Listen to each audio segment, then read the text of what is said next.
చాలామంది ధ్యాన సమయంలో పోరాడుతూ ఉంటారు.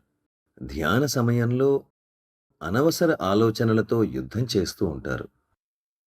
మీరు ఆలోచనా రాహిత్య స్థితికి చేరాలనుకున్న క్షణమే, నాకన్నా ముందు మాట్లాడిన ఒక సోదరి ఎలా ఆ స్థితిని పొందాలో చెబుతూ, ఆలోచనా రాహిత్య స్థితికి రండి అని చెబుటం విన్నాను. ఆలోచనా రాహిత్య స్థితికి చేరుకోవడం ఒక అందమైన లక్ష్యమే. దాన్ని ఎలా చేరుకోవాలి? మీరు తొందరగా నిద్రించాలి అనుకున్న రోజే మీకు నిద్రలోకి జారుకోవడానికి అధిక సమయం పడుతుంది. మీరు నేను నా తలను దిండుపై వాల్చగానే నిద్రపోవాలి అని భావిస్తారు. మీరు ఎక్కువగా ప్రయత్నించే కొద్దీ మీరు నిద్రలోకి జారుకునే సమయం ఎక్కువవుతుంది. అలాగే మీరు అసహనానికి గురవుతారు. మెదడును ఆలోచించకుండా ఆపడం అనేది మనకు వ్యతిరేకంగా పనిచేస్తుంది. మెదడు యొక్క లక్షణం ఆలోచించడమే.